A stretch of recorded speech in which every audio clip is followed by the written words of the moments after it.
أعوذ بالله من الشيطان الرجيم. بسم الله الرحمن الرحيم. السلام عليكم ورحمة الله وبركاته.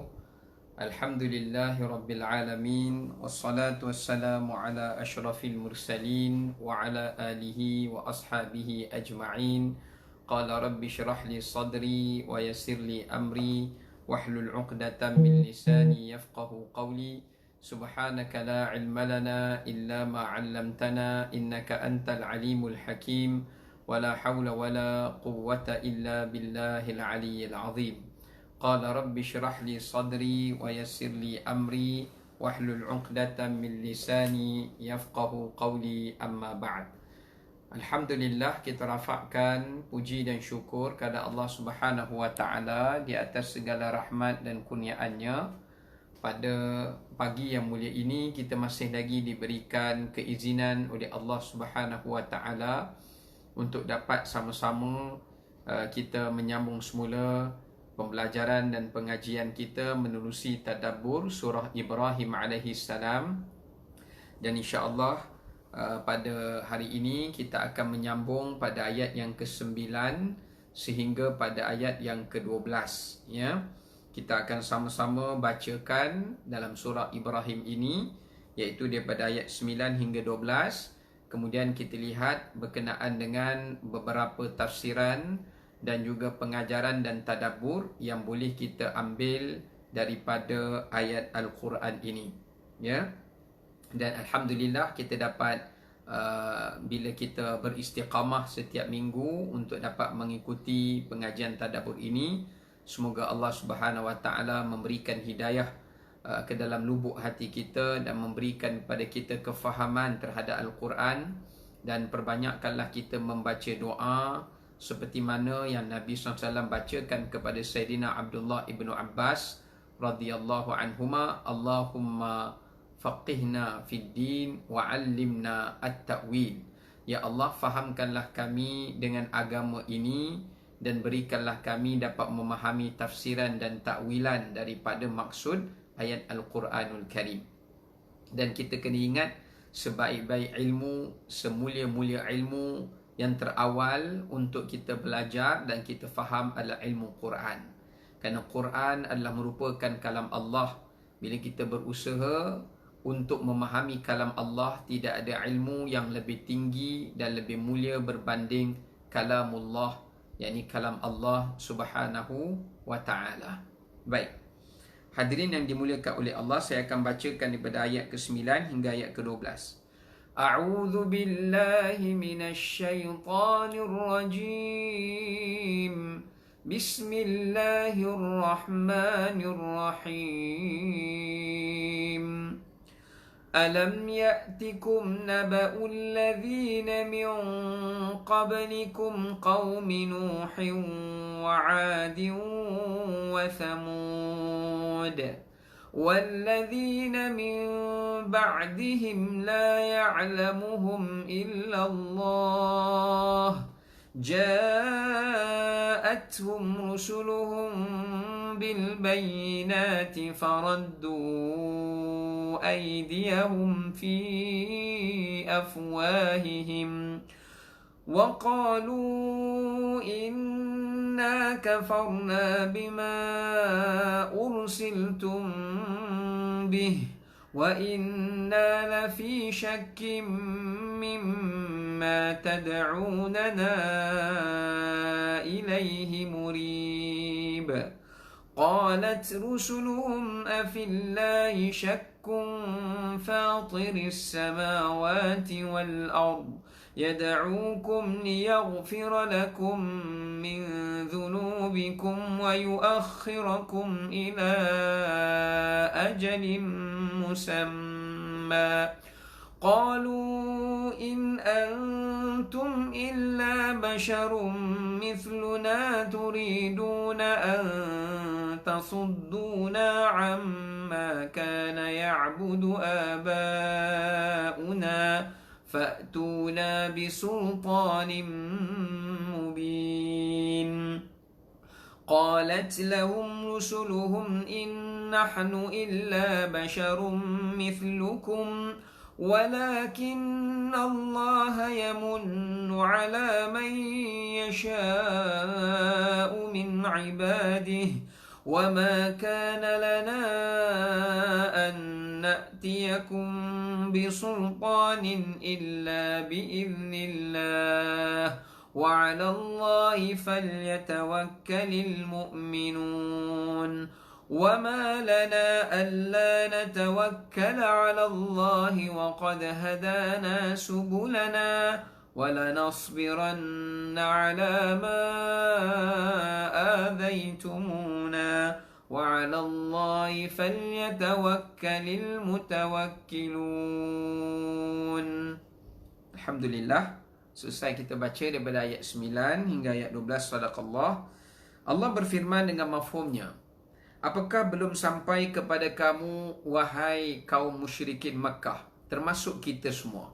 Allah tanya kepada kita, apakah kamu semua, wahai manusia, belum sampai kepada kamu cerita, berita tentang orang-orang kaum sebelum daripada kamu yang pernah hidup di atas dunia ini, yang mana mereka itu kaum Nabi Nuh, kaum Ad, kaum Thamud, dan juga kaum-kaum yang setelah daripada 3 kaum itu. Tidak ada yang mengetahui banyak lagi kaum-kaum yang lain sebelum daripada kamu, melainkan Allah Subhanahu wa ta'ala. Rasul-rasul yang telah kami utuskan telah datang kepada mereka, membawa bukti, yakni mukjizat yang nyata daripada Tuhannya. Namun mereka menutupkan tangan-tangan mereka ke mulut mereka, kerana kebencian mereka kepada ajaran Nabi dan juga kerasulan Rasul yang membawakan syariat itu. Sambil mereka berkata, sesungguhnya kami tidak percaya akan bukti bahawa kamu diutuskan kepada kami oleh Tuhan. Dan kami benar-benar berada dalam keraguan yang menggelisahkan terhadap apa yang kamu, wahai para Rasul, serukan kepada kami. Ayat yang ke-10 kita lihat apa jawab Rasul kepada kaum mereka yang meragukan kerasulan mereka. Rasul-rasul itu lantas berkata, apakah ada keraguan kamu terhadap Allah, Tuhan yang menciptakan sekalian alam? Dialah yang menciptakan langit dan bumi. Tahukah kamu? Dia yang menyeru kamu untuk beriman agar dia mengampuni dosa-dosa kamu dan menangguhkan siksaan kepada kamu pada waktu yang ditentukan, yakni pada hari kiamat. Lantas kaum itu berkata dan menjawab, kamu hanyalah manusia seperti kami sahaja. Kamu ingin menghalangi kami menyembah apa yang dahulu kami sembah daripada sembahan nenek moyang kami. Maka datangkanlah kepada kami bukti yang jelas, bukti yang nyata jika kamu adalah benar-benar Rasul. Kemudian ayat ke-11, para Rasul menjawab. Rasul-Rasul mereka berkata kepada kaumnya, kami hanyalah manusia seperti kamu. Tetapi Allah memberi kurniaan kepada siapa yang Allah Ta'ala kehendaki di antara hamba-hambanya. Tidak pantas bagi kami mendatangkan suatu bukti kepada kamu melainkan dengan izin Allah, dan hanya kepada Allah sahaja hendaknya orang-orang beriman itu sentiasa bertawakal kepadanya. Ayat yang ke-12, dan mengapa kami tidak bertawakal kepada Allah, sedangkan Allah lah yang telah menunjukkan kami kepada jalan yang benar, dan kami sesungguhnya akan tetap bersabar terhadap gangguan dan keburukan dan kejahatan yang dilakukan oleh kaum-kaum yang ingkar ini.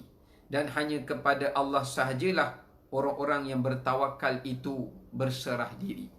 Baik hadirin yang dimuliakan oleh Allah Subhanahu wa ta'ala, berdasarkan pada ayat 9 hingga ayat yang ke-12 ini, secara umumnya Allah bercerita kepada kita, menyampaikan kepada kita berkenaan dengan sikap para umat-umat yang terdahulu terhadap Rasul mereka.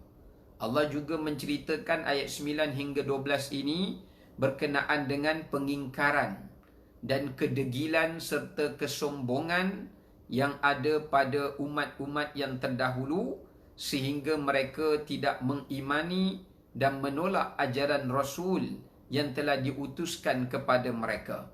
Jadi oleh kerana itu, Allah menyuruh kita mengambil pengajaran, mengambil pengiktibaran, mengambil keinsafan daripada kisah kaum-kaum umat-umat terdahulu yang telah dibinasakan oleh Allah, supaya kita tidak tergolong di kalangan golongan umat-umat yang terdahulu yang akan mendapat kemurkaan dan laknat Allah dan dijauhi daripada rahmatnya, serta mereka mendapat siksaan yang amat dahsyat yang menanti mereka di hari akhirat kelak.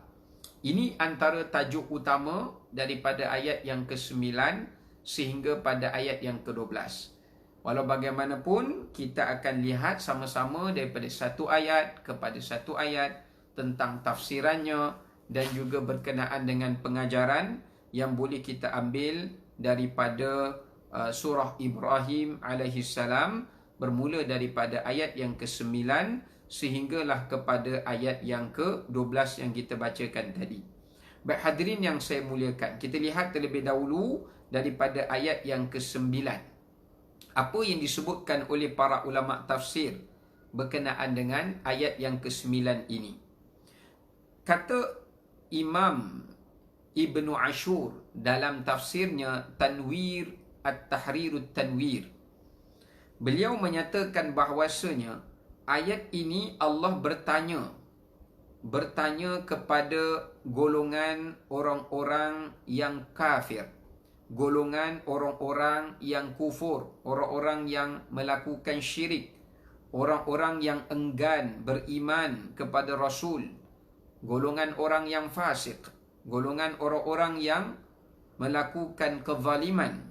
Allah bertanya kepada mereka, apakah mereka ini ingin kekal berada dalam kekufuran, sedangkan mereka telah mendengar berita, sedangkan mereka telah mengetahui tentang cerita umat-umat sebelum mereka yang telah pun dibinasakan oleh Allah dengan sedahsyat-dahsyatnya, sehingga tamadun umat yang terdahulu tidak ada lagi dibangga-banggakan sehingga hari ini, tidak dipuja-pujakan, bahkan menjadi sejarah peninggalan, dan tidak ada baka-baka daripada umat-umat terdahulu daripada kalangan zuriat mereka yang kafir yang telah diselamatkan oleh Allah daripada azab yang dahsyat.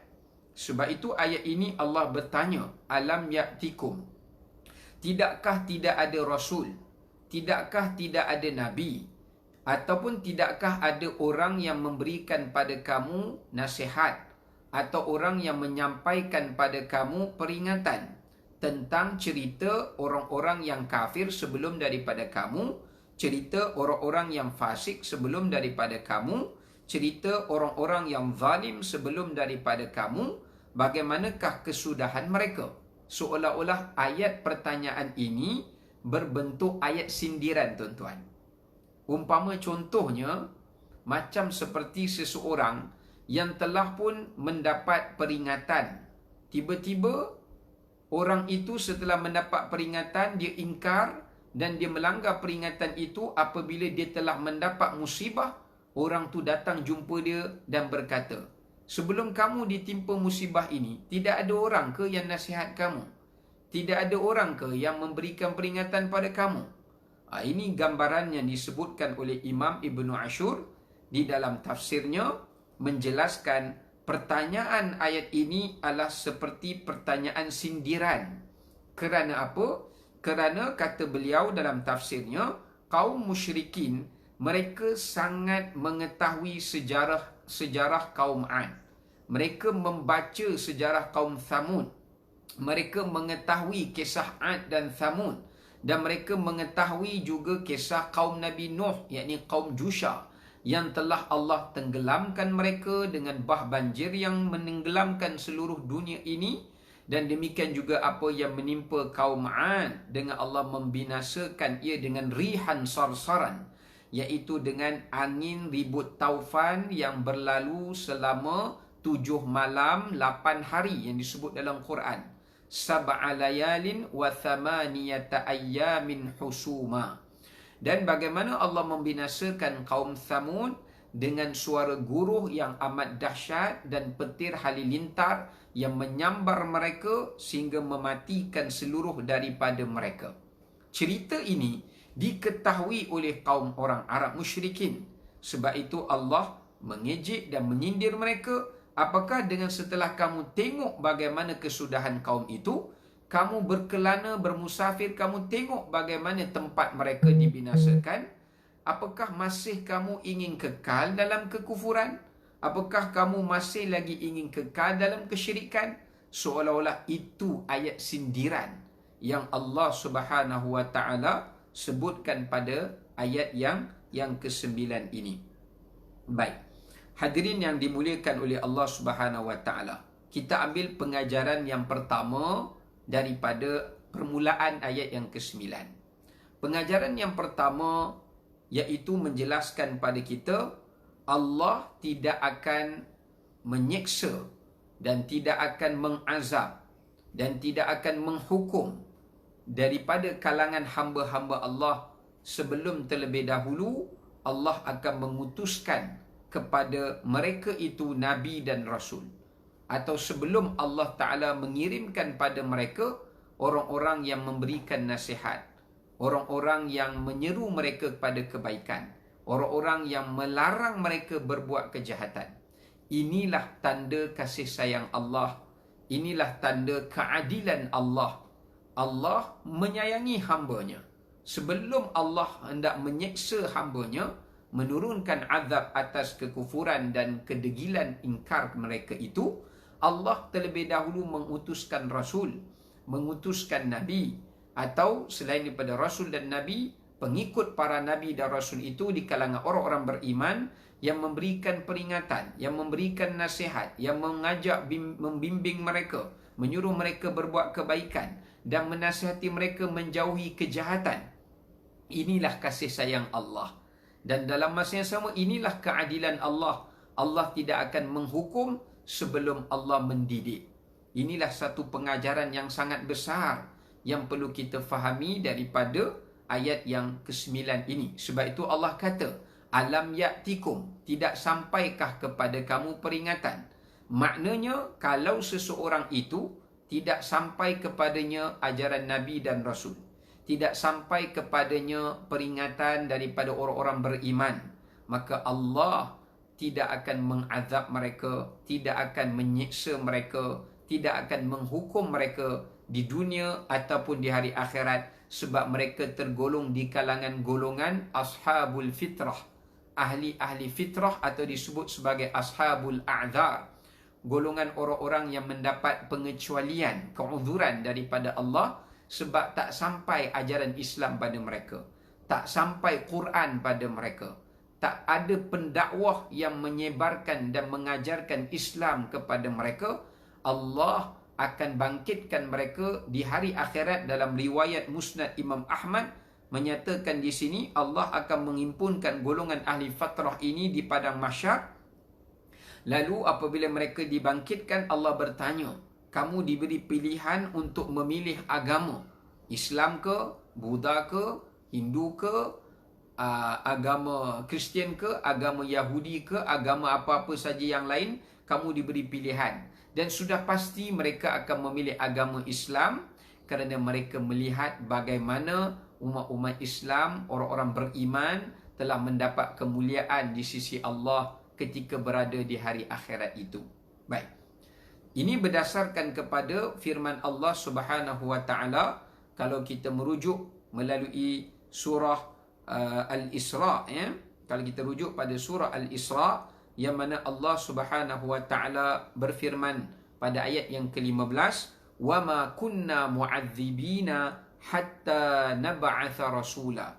Kami tidak akan mengazab seseorang daripada manusia itu sehinggalah kami mengutuskan Rasul, utusan yang memberikan peringatan kepada mereka itu. Ya. Kemudian perhatikan juga surah Asy-Syu'ara pada ayat 138. Allah berfirman, "Wa ma nahnu bimu'adzabin." Allah menyatakan orang-orang kafir itu mendakwa mereka takkan diazab oleh Tuhan. Ya, mereka tak akan diazab. Tetapi kenapa mereka diazab? Perhatikan ayat selepasnya, ayat 139. Fakadzabuhu faahlaknahum. Asalnya mereka tak kena azab. Tetapi setelah mana diutuskan pada mereka Rasul, mereka mendustakan Rasul itu, faahlaknahum. Baru Allah Ta'ala kata, maka kami membinasakan mereka. Ini menunjukkan kepada kita, Allah tidak akan mengazab sehinggalah seseorang itu mengingkarinya, mendustakannya. Ya. Yang ketiga, perhatikan surah Asy-Syu'ara juga pada ayat 213.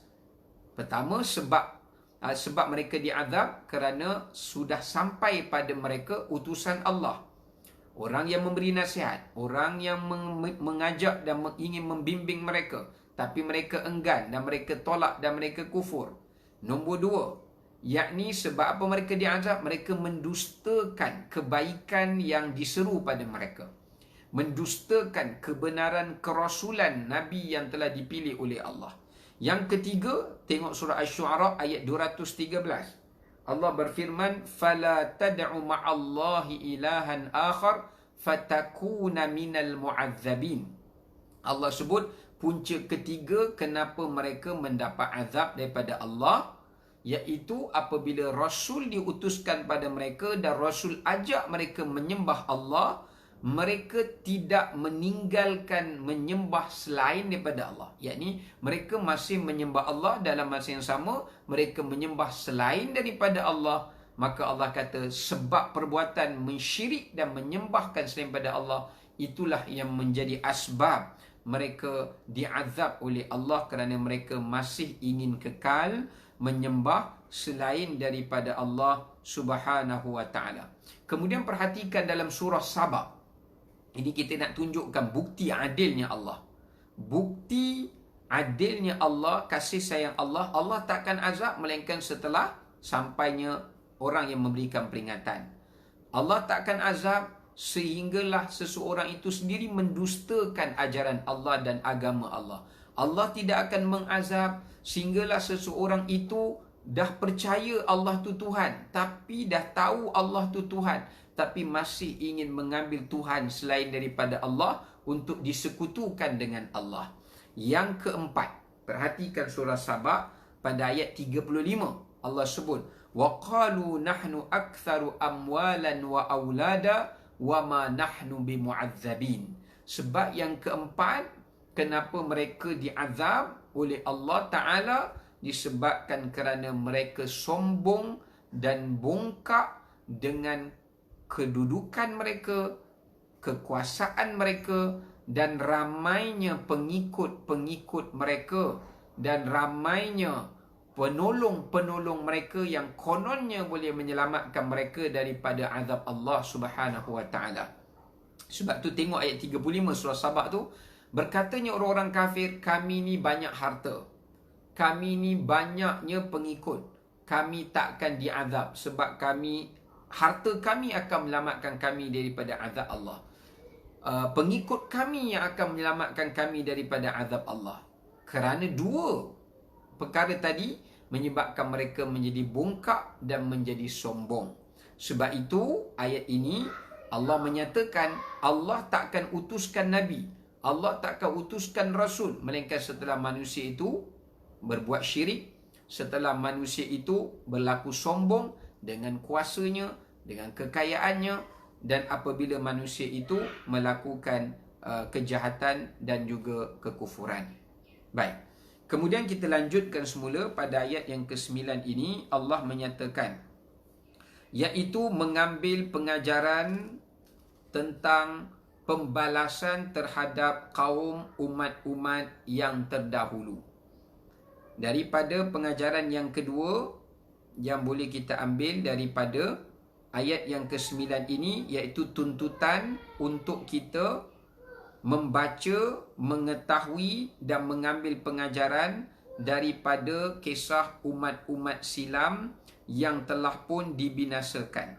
Yang menariknya, dalam ayat ke-9 ni, kenapa Allah sebut 3 kaum saja? Padahal adanya kaum Fir'aun, adanya kaum Madian, adanya kaum Tubba, banyak lagi kaum yang telah Allah binasakan. Tapi dalam surah Ibrahim ini, Allah memadai menyebut 3 kaum sahaja yang terawal. Kaum Nabi Nuh, kaum Ad, dan kaum Thamud. Kenapa? Ini yang dibincangkan oleh para ulama.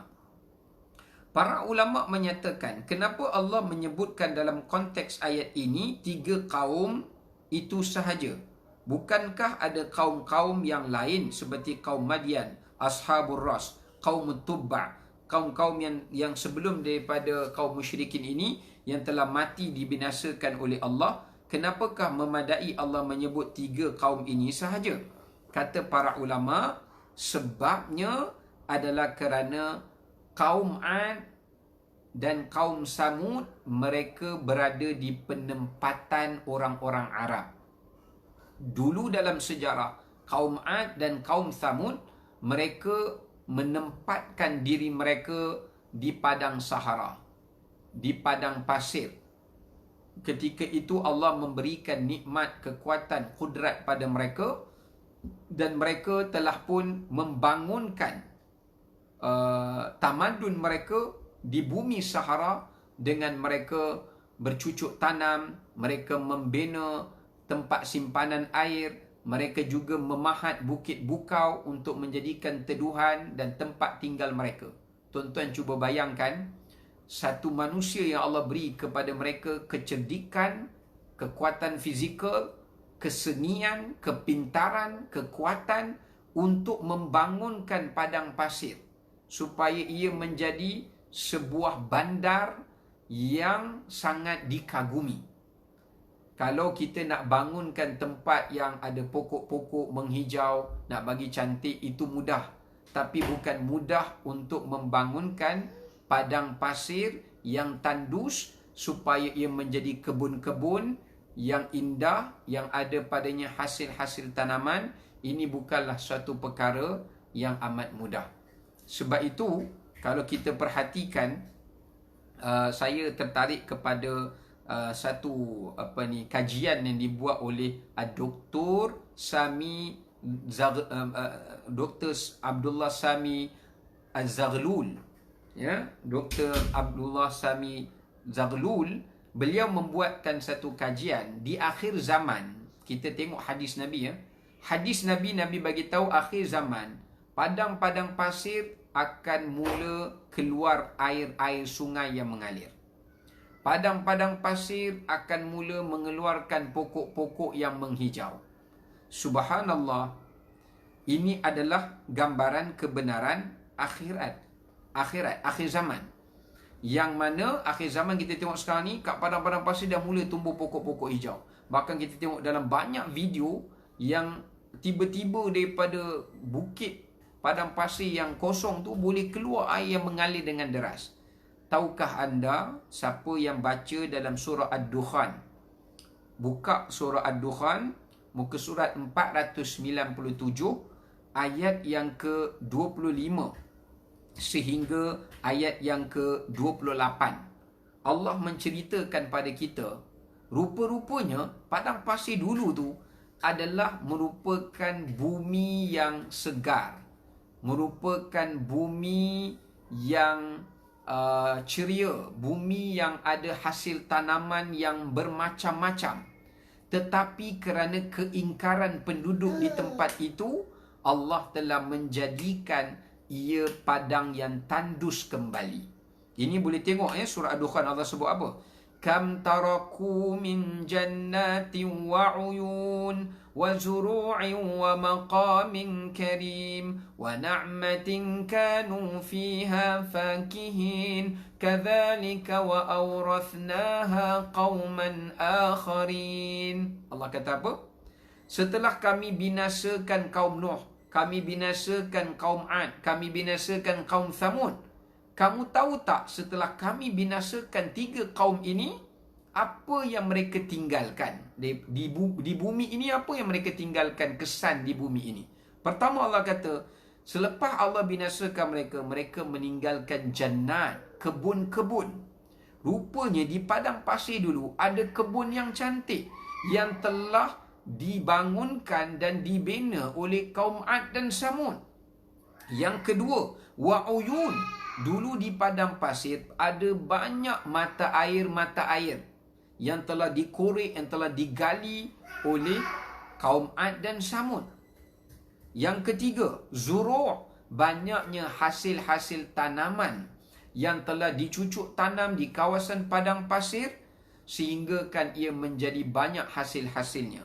Wa maqamin karim, dulu tahukah kamu di padang pasir itu adanya istana-istana yang mulia, daripada bukit-bukit yang telah mereka bina sebagai istana yang cantik, istana yang megah, istana yang hebat. Sebab itu orang Arab, tuan-tuan, mereka mengkagumi kaum Nabi Nuh, mengkagumi kaum Ad, mengkagumi kaum Thamud.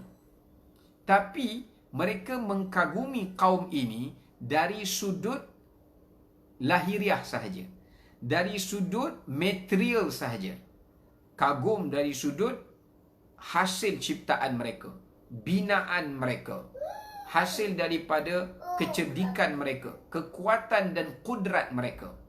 Tetapi orang Arab tidak melihat dari sudut keingkaran mereka, kekufuran mereka, dan juga kejahatan dan kezaliman mereka.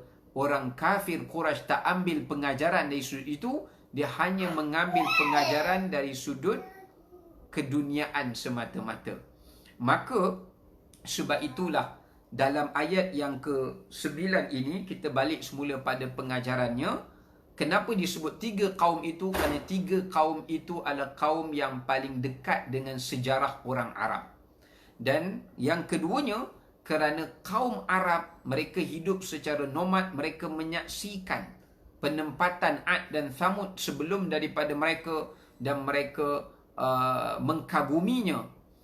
Namun kita mengambil pengajaran dekat sini, iaitu mereka menjadikan kaum-kaum terdahulu itu sebagai kebanggaan mereka, sebagai idola mereka dari sudut keduniaan dan pembangunan dan material sahaja.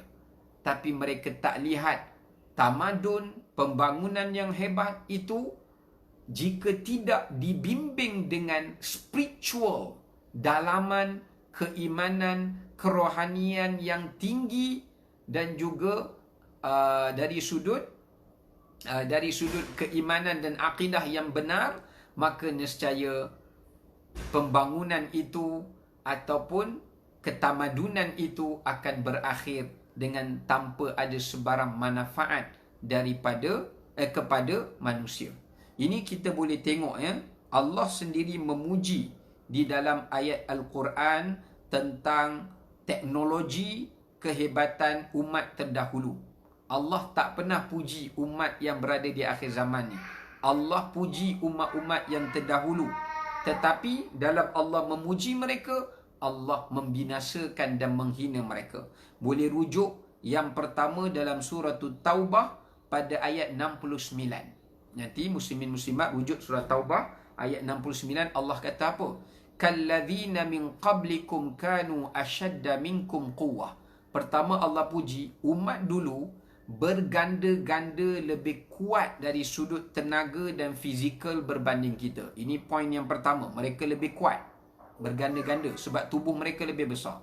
Yang kedua Allah kata wa aktsara amwalan. Mereka lagi kaya pada kita. Kalau hari ini kita ada billionaire, kita ada trillionaire, kita ada banyak billionaire, zaman dulu mereka lagi kaya daripada kita. Kalau orang fikir tak logik lah Ustaz. Sebab orang zaman sekarang mereka jadi kaya dengan wang kertas. Orang zaman dulu mereka menjadi kaya dengan hasil bumi yang sebenar. Seluruh emas, hasil galian mereka miliki, ya. Yang ketiga Allah puji mereka wa aktsara aulada. Mereka lebih ramainya anak pinak dan pengikut. Kalau kita tengok hari ni Amerika, Russia, ada China, ada tentera yang ramai. Ya, mereka ada tentera yang ramai. Tapi kalau nak dibandingkan umat terdahulu, mereka ada tentera yang kuat dengan tubuh yang lebih kuat. Kemudian Allah Ta'ala sebut dalam surah Ar-Rum pula ayat yang ke-9. Allah kata apa? Kanu ashadda minhum quwwatan wa atharul ard wa amaruha akthara mimma amaruha. Allah Ta'ala bagi tahu pada kita kelebihan yang keempat. Allah puji kaum yang terdahulu. Bukan puji tu kerana puji kerana dari sudut kebagusan dia. Maknanya puji dari sudut keduniaan dia. Allah kata apa? Wa atharul ard. Mereka punya tamadun ni, mereka tinggalkan sejarah kesan pada bumi sampai sekarang. Sampai sekarang. Tak lapuk, tak rosak. Kita tengok bagaimana piramid sampai sekarang kukuh. Tak adalah bocor sana sini. Rumah kita baru duduk berapa tahun, beli mahal-mahal dah bocor sana sini, tuan-tuan. Ya. Kemudian tengok bagaimana mereka kaum Samud memahat Petra. Kaum Ad, bagaimana mereka memahat Bukit Bukau yang berada di sebelah daerah Syam. Kita menyaksikannya. Mereka membuat meja daripada batu. Bongkah batu yang bulat tu mereka pahat dan jadikan ia sebagai bentuk meja tempat hidangan makanan. Kita sekarang ni kena pakai mesin. Kita kena create mesin. Mesin yang buat. Ini bukan mesin. Mereka sendiri adalah mesin. Dan mereka menggunakan kudrat mereka dalam keadaan alatan yang mereka ada pada ketika itu amat terhad. Kita sekarang boleh buat macam-macam sebab kita ada macam-macam alat. Kemudian Allah kata wa amaruha, mereka telah mengimarahkan bumi ni lebih hebat daripada kita. Bayangkan tempat padang pasir Sahara tu mereka boleh bangunkan sehingga menjadi kebun yang ada bermacam-macam bunga-bungaan dan juga pokok-pokok yang indah. Ini yang jelas Allah SWT sebut dalam Quran. Walau bagaimanapun mereka ini telah berakhir generasi mereka kerana kekufuran mereka pada Allah, kezaliman yang mereka lakukan, kesyirikan yang mereka lakukan dan kemaksiatan yang telah mereka lakukan. Inilah kesudahan mereka itu. Baik. Kemudian tuan-tuan dirahmati oleh Allah Subhanahu Wa Taala, pengajaran yang kita ambil dekat sini apa dia? Iaitu jika kita nak membangunkan kehidupan manusiawi, kita kena bangunkan daripada dua sudut. Pembangunan kerohanian, dalam masa yang sama pembangunan iaitu dari sudut fizikal kita. Maksudnya pembangunan dari sudut duniawi dan pembangunan dari sudut ukhrawi. Biar ia berlaku keseimbangan. Jangan kita membangunkan dari sudut pembangunan duniawi tapi kita tertinggal dari sudut pembangunan rohani, maka kita membawa kepada masyarakat yang rosak. Kita boleh tengok sampelnya bagaimana keadaan Amerika, China, negara-negara yang dianggap sebagai kategori negara yang bukan dalam fasa pembangunan tetapi dianggap sebagai negara yang telah pun membangun. Namun mereka menghadapi krisis kemanusiaan dan menghadapi krisis yang membabitkan tentang ras dan sebagainya. Bangsa sesama mereka perbalahan dan tanpa ada sebarang kesudahan dan masalah moral yang sangat tinggi, yang sangat meruncingkan. Sebab itu Islam datang, Allah utuskan Nabi, Allah utuskan Rasul membangunkan dalaman dulu. Ya, membangunkan dari sudut sifat manusiawi, keinsanan dari sudut dalaman iaitu keimanan, dari sudut akhlak dan adab, dari sudut amalan, keagamaan, ketakwaan. Barulah bila ada elemen-elemen ini dapat memacu negara dan dunia ini dalam keadaan yang aman dan damai. Barulah kita tengok bila orang ada kuasa dia tak zalim. Kenapa dia boleh zalim? Sebab dalaman dia kosong. Bila orang bekerja dia tak menipu. Kenapa dia tak menipu? Sebab dalamannya ada iman. Bila orang itu berniaga, maka dia tidak khianat. Kenapa? Sebab dalam dirinya ada iman. Ini penting, pembangunan rohani dulu mendahului pembangunan yang disebutkan duniawi. Baik. Kemudian tuan-tuan dirahmati oleh Allah SWT, kita tengok semula pada ayat yang ke-9 ini, Allah menceritakan sikap keingkaran dan kedegilan golongan umat-umat yang silam. Pertama, perhatikan Allah sebut bila Rasul itu telah datang kepada mereka dengan al-bayyinat. Apa yang disebut sebagai al-bayyinat? Iaitu disebut sebagai mu'jizat. Setiap Rasul Allah berikan pada mereka mu'jizat. Apa itu mu'jizat? Iaitu i'jaz. Sesuatu benda yang merobek adat. Satu benda yang mencari adat. Luar biasa. Satu benda yang ajaib dan luar biasa. Yang Allah tunjukkan pada setiap Nabi dan Rasul itu untuk mencabar dan melemahkan kaumnya yang ingkar, bagi membuktikan Rasul itu adalah utusan Allah yang sebenarnya. Sebab manusia secara asalnya tak ada kuasa ajaib. Itu yang Allah ciptakan kita. Bila seseorang ada keajaiban, keajaiban tidak datang sendirinya pada seseorang itu, melainkan daripada Allah Subhanahu wa ta'ala. Jadi keajaiban yang Allah berikan pada para nabi itu untuk membuktikan kerasulan mereka, membuktikan ajaran dan kebenaran mereka, yang mana mereka membawa ajaran daripada Allah Subhanahu wa ta'ala.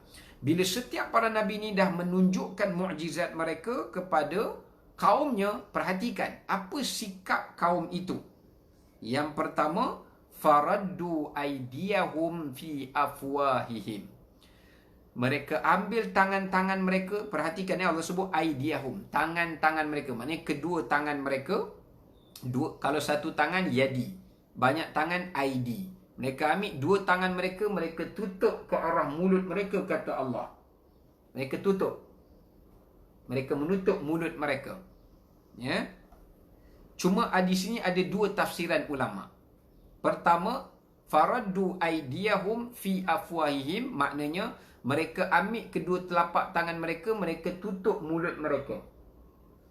Yang kedua, mereka ambil kedua tangan mereka, telapak tangan mereka, mereka menutup mulut para nabi yang ingin untuk menyampaikan dakwah dan kebenaran. So ada dua tafsiran. Okay. Kita pergi tafsiran pertama. Tafsiran pertama mengatakan mereka cuba tutup mulut para nabi ini daripada mengajar tentang dakwah mereka, ajaran mereka, kerasulan mereka. Kerana mereka takut dan bimbang generasi mereka akan murtad, tinggalkan ajaran nenek moyang dan pergi kepada agama Rasul, iaitu agama Islam. Sebab itu di sini menunjukkan iaitu mereka cuba menghalang para nabi dan rasul menyampaikan kebaikan. Mereka menyekat, mereka menghalang, mereka menekan setiap para nabi dan rasul dan menakutkan setiap para nabi dan rasul dan mengancam mereka jika mereka menyampaikan dakwah. Yang kedua tafsirannya, mereka menutup tangan mereka pada mulut mereka. Kalau kita lihat, biasanya kalau kita cakap dengan seseorang, ni kiasan orang Arab ya, orang Arab kalau kita cakap kat dia sesuatu, tiba-tiba dia tak nak dengar apa yang kita cakap, orang Arab punya gaya tubuh dia akan ambil tangan mereka, dia akan tutup di mulut mereka. Dia akan tutup. Kalau orang kita, orang tengah bercakap, kita buat jari isyarat. Begini kan. Kita ambil jari kita buat begini. Nak suruh orang tu diam. Stop. Jangan cakap. Tapi orang Arab, mereka tak guna jari telunjuk begini untuk menyuruh diam. Mereka sepatutnya dengan satu jari telunjuk pun sudah cukup untuk memberi kefahaman supaya orang diam. Kalau orang tu bercakap, kita ambil jari telunjuk, kita buat macam ni, ini pun sudah memberi kefahaman pada orang itu, maknanya kita tak dibenarkan bercakap. Tetapi Allah nak tunjukkan ala sabilil mubalaghah. Allah nak tunjukkan diorang bukan guna satu jari nak suruh Nabi ni jangan bercakap, tapi mereka menggunakan kedua telapak tangan mereka. Semua jari yang mereka ada, mereka letak di mulut mereka, seolah-olah mereka nak mengatakan pada para Nabi dan Rasul itu, diam kamu, kami sesekali tidak akan beriman. Kami sesekali tak akan beriman. Bukan satu jari yang kami tunjukkan ke arah kamu, tapi semua jari kami tunjukkan ke arah kamu, wahai Rasul, wahai Nabi. Maknanya kami langsung tidak akan mengucap keimanan kami. So maknanya kenapa mereka menutup mulut mereka? ada dua maksud. Pertama, seolah-olah mereka memberikan ancaman, kata ulama tafsir. Kalau satu jari, diam. Kalau tak diam, gitu. Tapi mereka guna semua jari. Maknanya mereka beri ancaman kepada para nabi, kalau tak berhenti berdakwah, kalau tak berhenti menyampaikan ajaran, kami akan mengambil tindakan.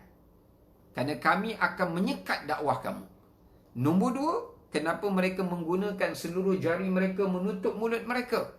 Kerana seolah mereka nak memberi isyarat pada nabi mereka yang mereka takkan mengucap lafaz syahadah. Mereka takkan mengucap asyhadu an la ilaha illallah wa asyhadu anna Muhammadar Rasulullah. Sebab itu Allah memberikan gambaran seolah mereka ambil seluruh tangan yang mereka ada, mereka kunci mulut mereka supaya mulut mereka tidak mengucapkan lafaz perkataan iman atau membenarkan mana-mana daripada ajaran dan juga syariat yang dibawa oleh para nabi dan rasul itu. Ini menunjukkan pada kita ada beberapa pengajaran yang boleh kita ambil. Yang pertama, larangan seseorang itu, saya tertinggal satu lagi, minta maaf ya. Okey, satu lagi, faraddu aydiyahum fi afwahihim. Menutup mulut tu maknanya apa? Menutup mulut tu, mereka akan menutup mulut mereka daripada menceritakan kebenaran yang mereka tahu. Ya. Contoh orang-orang Yahudi, mereka baca kitab mereka dan mereka tahu Nabi SAW itu Rasul. Tapi mereka akan tutup mulut mereka dengan telapak tangan sebab mereka tak nak bagi isyarat, tak nak bagi tahu perkara yang sebenar tentang kerasulan Nabi Muhammad SAW itu. So ada tiga tafsiran. Yang pertama menutup, memberi ancaman untuk menyekat dakwah. Nombor dua menutup kerana keengganan beriman sama sekali. Ketiga menutup untuk menyembunyikan kebenaran yang mereka tahu tentang kerasulan Nabi itu. So ada tiga ya. So pengajaran apa yang boleh kita ambil dekat sini? Pengajaran dia yang pertama adalah larangan untuk seseorang itu menghalang orang berbuat kebaikan atau menutup jalan kebaikan. Ini kalau kita tengok dalam ayat Al-Quran, Allah menyebut perbuatan ini adalah saddu. Perkataan sadda, iaitu menutup, menyekat, menghalang dan seumpama dengannya. Sama ada menghalang dengan menggunakan kuasa, menghalang menggunakan harta, menghalang menggunakan tenaga dan sebagainya. Misalnya contoh, kalau siapa baca dalam surah Al-Anfal ayat 36, boleh rujuk surah Al-Anfal ayat 36. Sebab tu kita jangan jadi orang yang menutup kebaikan orang lain untuk orang lain buat baik. Tapi kita menjadi orang yang support orang lain untuk berbuat baik. Bahkan kita bukakan jalan untuk memudahkan orang lain berbuat baik. Saya tengok hari ni, bila ada orang nak buat baik, kita jadi orang yang kambus kebaikan dia, tutup jalan kebaikan dia. Kita baru nampak kawan kita nak maju di dalam perniagaan, kita tutup perniagaan dia supaya dia tak maju. Kita tak buka jalan kebaikan. Kita nampak orang baru nak pergi ke masjid, kita tutup jalan kebaikan dia. Kita kata tua-tua baru nak pergi masjid, tak payah pergilah. Ya? Ataupun kita kata ni pergi masjid ni mesti ada sebab itu dan ini dan sebagainya. Jangan menjadi orang yang menjadi penghalang kepada kebaikan, orang yang menyekat ruang kebaikan kepada orang lain. Kita tengok orang tu baru nak berubah, baru letak selendang atas kepala, jangan kita pergi halang dia. Kita kata baik, tak payah kau sekadar letak selendang. Tapi kita menjadi orang yang membimbing dia, memberikan jalan kepada dia supaya dia dapat kembali kepada jalan yang benar. Sebab tu kita tengok dalam surah Al-Anfal ayat 36, Allah sebut apa? Innal ladzina kafaru yunfiquna amwalahum liyasuddu an sabilillah fasayunfiqunaha thumma takunu alaihim hasratan thumma yughlabun. Allah menyatakan orang-orang yang kafir, sikap kekufuran yang ada pada diri ni, mereka sanggup membelanjakan harta mereka untuk menyekat orang lain daripada jalan Allah. Dan mereka akan terus memberi infak sehingga mereka akan menyesal atas apa yang mereka belanjakan dahulu. Dan thumma yughlabun, segala usaha mereka tu akan gagal. Allah akan gagalkan. Ya. Sebab tu bila kita ada usaha untuk menghalang kebaikan bagi orang lain, Allah akan jadikan hidup kita ni gagal dekat dunia. Bukan takat gagal, Allah kata hasrah. Allah Ta'ala akan jadikan dia menyesal di hari akhirat kelak. Bukan takat menyesal. Boleh tengok surah Muhammad ayat pertama, Allah kata apa? Wasaddu an sabilillahi adalla a'malahum.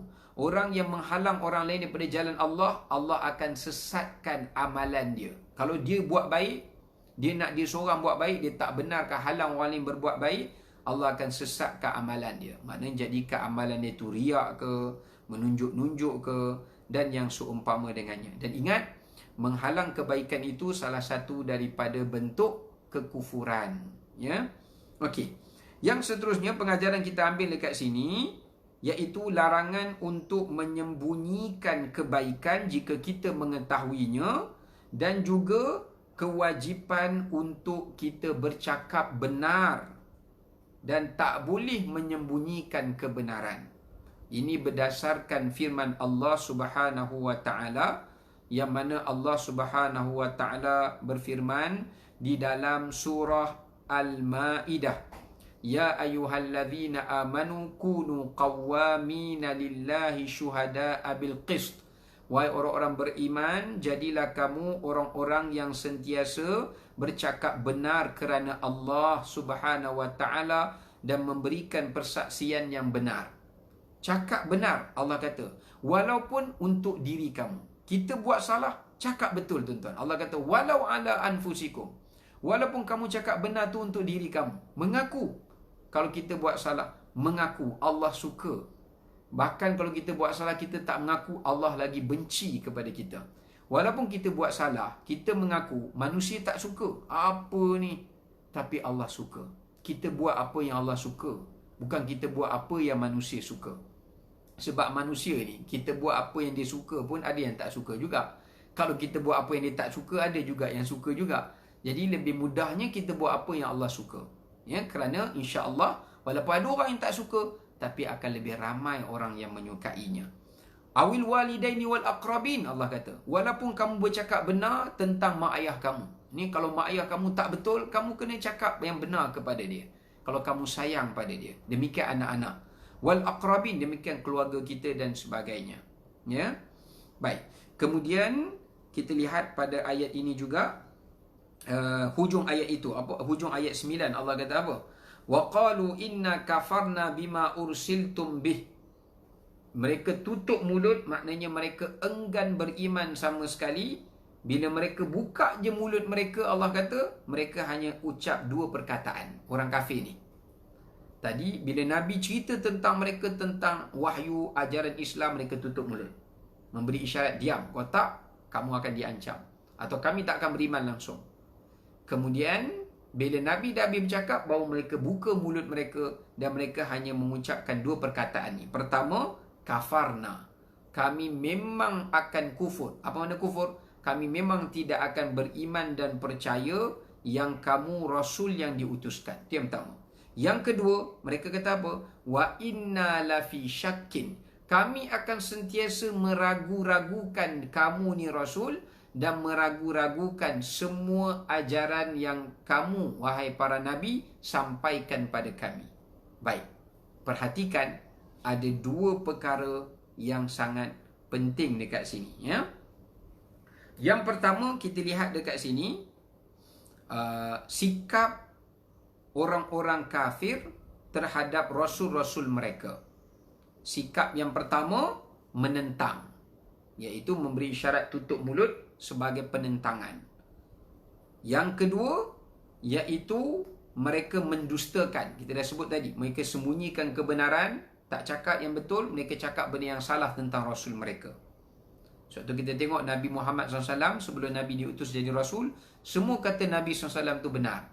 Tapi lepas Nabi Muhammad SAW jadi Rasul, semua kata Nabi Muhammad tu pembohong. Nampak? Padahal sebelum Nabi Muhammad SAW jadi Rasul, mereka kata Nabi Muhammad lah yang paling amanah, yang paling jujur, yang paling tak cakap bohong. Bila jadi Rasul, tiba-tiba dah kata mereka ni Rasul itu berbohong. Yang ketiga, apa yang mereka lakukan? Mereka kata apa? Kafarna bima ursiltum bi wa fi syakkin. Yang ketiga, mereka buat dua benda. Pertama, kafarna. Kafarna maknanya angkarna.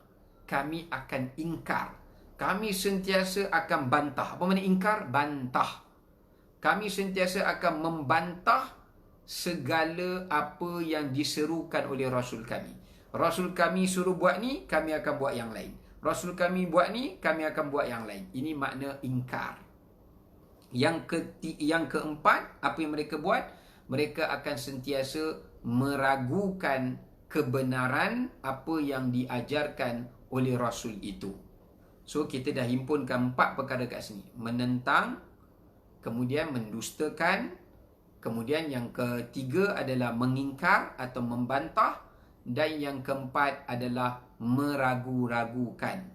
So, ini 4 sikap yang telah dilakukan oleh kaum umat yang terdahulu sebelum umat Nabi Muhammad SAW, yakni kaum musyrikin Mekah. Dan Allah bagi tahu kat Nabi SAW, mereka akan melakukan hal yang sama seperti mana kaum yang sebelumnya. Ingat, 4 sifat ini adalah sifat orang-orang yang kufur. Sifat orang-orang yang kufur. Bila kita menentang kebaikan, orang buat kebaikan, kita lawan. Tak payah. Bahaya, boleh bawa pada kufur. Nombor 2, kita mendustakan. Orang tu cakap betul, kita kata orang ni cakap salah. Nombor 3, bahaya, hati-hati dengan sikap dan sifat ini. Nombor 3, bila orang mengajak kita buat kebaikan, kita bantah kebaikan itu dan kita buat benda yang lain. Nabi suruh solat, mereka buat, tukarkan solat tu jadi benda lain. Nak tarik perhatian orang, jangan buat yang itu, buat yang ini. Sebagai tanda bantahan kita, tanda ingkarnya kita. Ya. Nombor 4, ini pun bahaya tuan-tuan. Bila Nabi tu cakap satu benda, kita provoke pada orang, kita ajak orang supaya ragu-ragukan benda yang benar itu. Jangan percaya sangat. Benda ni tak betul. Benda ni meragukan. Benda ni tak tahu betul ke tidak. Betul ke neraka ke syurga ni tak nampak pun. Betul ke pahala dan dosa ni tak nampak pun. Betul ke malaikat ada tulis amalan kita? Mana malaikat? Maka mereka akan menimbulkan pelbagai keraguan. Kerana lawan kepada iman adalah keraguan. Kerana iman, keyakinan. Adapun syak merupakan keraguan dan ia berlawanan dengan keimanan, iaitu nama syak ini namanya kenifakan. Sebab tu sifat munafik ini sangat-sangat bahaya. Baik. Selesai kita dalam pengajaran ayat ke-9, kita tengok ayat yang ke-10. Allah menyatakan apa respon para rasul itu bila kaum mereka menolak dengan 4 sifat tadi. Pertama, Rasul itu menjawab. Baik, Rasul tu kata, tengok cara Allah ajar Nabi dan Rasul jawab. Kaum Nabi itu tak percaya Rasul itu utusan Allah. Macam mana Rasul itu nak meyakinkan kaumnya yang mereka adalah utusan Allah? Tengok jawapan dia. Afillahi syakkun fatiris samawati wal ard. Allah ajar para Nabi dan Rasul ni tanya kepada orang yang ingkar itu, baik, kalau kamu tak percaya aku Rasul, ada satu soalan. Apakah kamu tak percaya atau kamu meragukan Allah adalah Tuhan yang menciptakan langit dan bumi, yang menguasai langit dan bumi, yang kamu sentiasa bila dalam keadaan yang tertekan, kamu hanya akan meminta dan mengadu kepadanya, bukan kepada berhala-berhala sembahan kamu. Bila kamu dah minta ke berhala tak dapat, kamu mesti balik kepada memohon kepada Allah Subhanahu wa ta'ala. Cantik gaya jawapan. Ini menunjukkan pengajaran ya, kata Imam At-Tabari disebut dekat sini. Kadang-kadang bila orang tanya kita satu soalan, tak semestinya kita kena jawab soalan yang sama. Jawapan kita tu mesti nak kena sama dengan soalan dia. Kita kena jawab dengan jawapan yang boleh menjawab persoalan dia walaupun tak sama dengan konteks soalan dia. Saya bagikan contoh tadi ya. Bila kaum itu ingkar, kata kamu bukan Rasul utusan Allah, apa bukti kamu ni Rasul? Maka Rasul tu kata, baik, kalau kamu sebelum kamu nak mendustakan kami, ada satu soalan. Apakah kamu mendustakan kekuasaan Allah? Apakah kamu mendustakan Allah itu berkuasa? Dan Nabi itu tahu kaum mereka takkan mengatakan yang mereka berdusta Allah tu berkuasa, atau mengatakan mereka tak percaya pada Allah. Mereka akan kata mereka percaya pada Allah, sebab mereka tahu berhala itu bukan menciptakan mereka dan bukan menciptakan alam ni. Bahkan mereka yang menciptakan berhala itu. Mereka sedar, mereka tahu, tapi sebab mereka ada sifat fanatik dan sifat ta'assub dan sifat kepentingan diri, kerana nak berpegang kepada agama nenek moyang mereka, kerana nak menjaga kedudukan dan penghormatan terhadap diri mereka. Dan mereka tahu benda tu, mereka tak boleh deny. Bila mereka tak boleh menafikan Allah pencipta langit dan bumi, dalam masa yang sama juga mereka tak boleh menafikan yang Allah berkuasa memilih mana-mana di kalangan manusia itu sebagai Rasul yang diutuskan kepada kaumnya.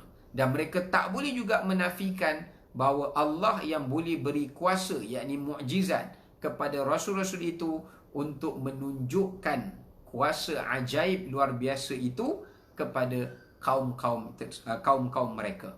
Sebab mereka tahu Rasul itu tidak memiliki kuasa ajaib, melainkan Allah yang memberikan keajaiban itu kepada para Nabi dan Rasul. Baik, sebab itu kita lihat dekat sini ya.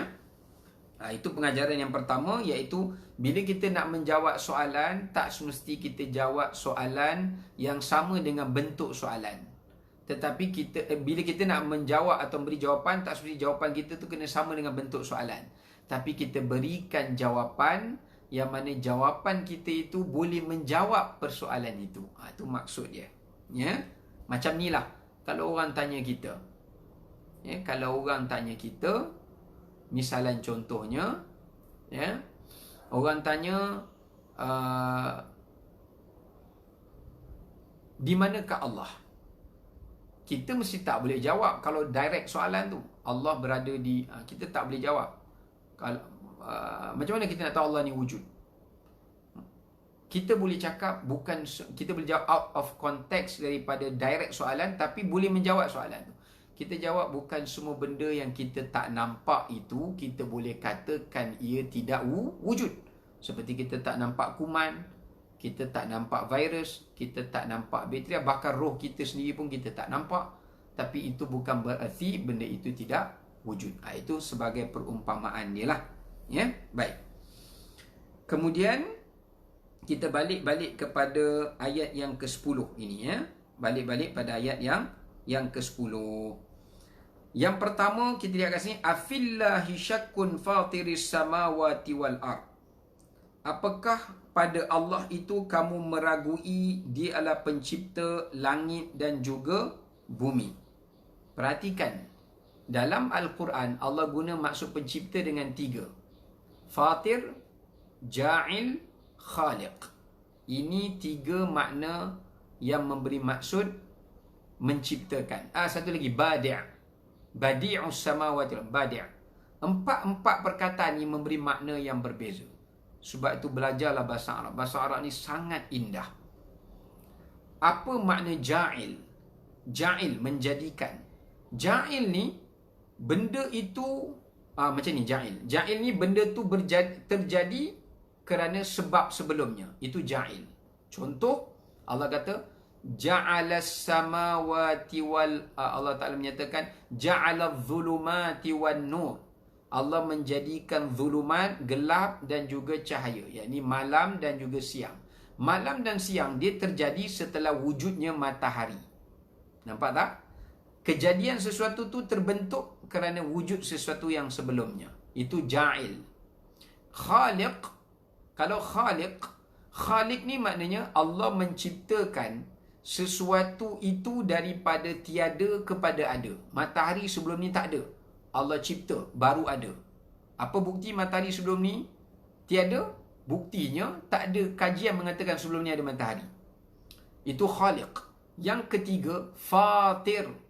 Fatir ni apa dia? Allah ciptakan satu benda yang tak ada design yang sebelumnya ada orang pernah cipta seperti itu. Contoh, saya buat satu pen yang saya buat tu tak ada pun orang sebelum daripada saya yang buat design seperti itu, atau yang membuat produk seperti itu. Saya orang yang pertama. Itu maknanya fatir. Tak ada contoh yang sebelumnya. Kalau badi' menciptakan juga. Tapi kalau badi' maknanya menciptakan sesuatu itu dengan lengkap dan sempurna. Sebab tu bahasa Arab ni setiap perkataan dia memberi makna yang tak sama. Bukan macam bahasa Melayu. So dalam konteks ayat ni, Allah Ta'ala suruh Nabi-Nabi ni tanya dekat kaum dia. Kalau kamu meragui Allah itu sebagai Tuhan, kalau kamu meragui Allah itu sebagai Tuhan, atau meragui kami sebagai Rasul, kami nak tanya kamu satu soalan yang kamu kena jawab. Apa soalannya?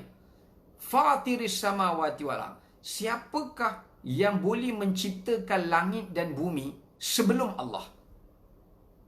Sebelum Allah ciptakan langit dan bumi, tolong jawab. Ada tak langit dan bumi sebelum Allah menciptakannya? Kalau ada, siapa penciptanya?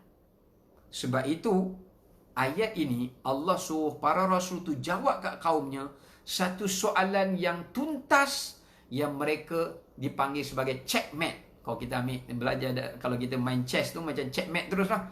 Kata mati yang tak boleh jadi jawapan. Ya, seolah-olahnya Rasul tu kata, kalau kamu tak percaya kami Rasul, mukjizat yang kami ada ni pun Allah Ta'ala bagi kerana memilih kami sebagai Rasul. Kami nak tanya satu soalan. Kalau kamu tak percaya kami Rasul, mukjizat pada kami ni Rasul, sedangkan kami kata mukjizat kami ni Allah bagi, dan kami jadi Rasul pun sebab Allah yang utus. Kalau kamu tak percaya juga kami daripada utusan Allah, baik, tolong bagi tahu pada kami, selain daripada Allah, ada tak yang pernah menciptakan langit dan bumi sebelumnya? Tak ada. Memang ada soalan yang tiada jawapan. Ya, tiada jawapan. Sebab itu Rasul tu kata, bila kamu tak ada jawapan, bagaimana kamu boleh meragui tentang Allah lah sebenarnya pencipta langit dan bumi? Dan bagaimana bila kamu dah akui Allah pencipta langit dan bumi, bagaimana pula kamu boleh meragui kuasa yang Allah berikan keajaiban kepada kami melalui mukjizat untuk membenarkan ajaran Allah Subhanahu Wa Taala itu? Inilah merupakan cara kita nak berdakwah, pengajaran kita ambil, cara kita nak berdakwah, cara kita nak menyeru orang adalah dengan membawa contoh-contoh soalan-soalan yang memberi kepada jawapan yang mereka tidak ada jawapan, melainkan beriman kepada Allah Subhanahu Wa Taala. Kemudian para rasul tu menjawab, menyatakan, kami bukan menyeru kamu untuk kepentingan kami.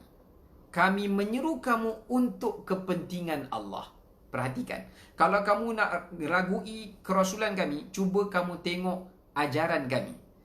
Biasanya kalau kita tengok mana-mana ajaran, kalau dia cari pengaruh, dia akan ajak pengaruh tu untuk kepentingan dia. Kayakan dia, dewakan dia, puja dia. Tapi Rasul-Rasul tu kata, kalau kami ni buat ajaran yang salah dengan nenek moyang kamu, kami akan seru kamu semua untuk memuja kami. Tapi tak. Tengok Rasul tu kata apa?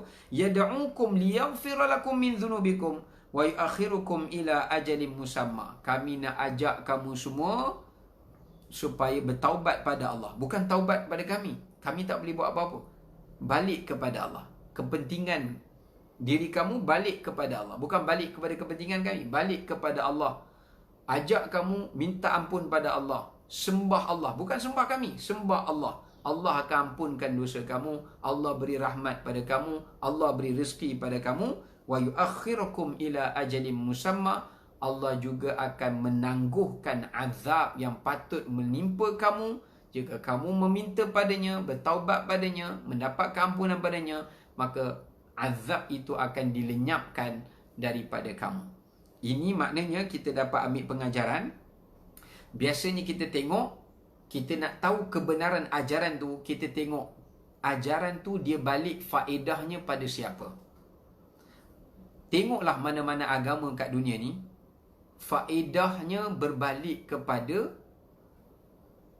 orang agama di dalam agama tu. Kalau orang Kristian, faedahnya balik pada church. Church kaya. Church kaya. Pop, church, kaya mereka. Mereka ada dana yang sangat besar. Sebab mereka buat agama untuk kepentingan missionary mereka. Mereka ada agenda mereka untuk kepentingan mereka. Begitu juga agama Yahudi. Begitu juga agama Hindu dan sebagainya. Tapi Islam ajar kita, bila melaksanakan perintah Allah dan Rasul, Rasul tak ada kepentingan pun. Kita tengok Nabi Muhammad SAW hidup bagaimana. Kita tengok macam mana para Rasul hidup bagaimana. Mereka tak ada kepentingan daripada agama mereka. Tapi kepentingan itu adalah untuk Allah dan memelihara agama Allah itu semata-mata. Dan kepentingan tu untuk balik kat diri masing-masing, bukan pada diri Rasul itu. Diri setiap kita, kita yang dapat keampunan, kita yang dapat pahala, bukan balik kepada orang-orang tertentu di dalam agama itu. Inilah pengajaran yang kedua yang boleh kita ambil pada ayat yang ke-10, ya. Wallahu ta'ala a'lam. Saya mohon maaf, kita tangguhkan terlebih dahulu kuliah kita pada pagi ini daripada jam 11 lebih tadi, dan insya-Allah kita akan sambung pada ayat yang berikutnya pada minggu hadapan pada hari Isnin insya-Allah. Semoga kita bertemu lagi dan mengambil beberapa pengajaran dan tadabbur melalui surah Ibrahim alaihi salam. Wallahu ta'ala alam bissawab. Wassalamualaikum warahmatullahi wabarakatuh. Subhanakallah bihamdik asyhadu an la ilaha illa anta astaghfiruka wa atubu ilaik. Wal 'asri innal insana lafi khusr illa alladhina amanu wa 'amilus salihat wa tawassaw bil haqq wa tawassaw bis sabr. Assalamualaikum warahmatullahi wabarakatuh.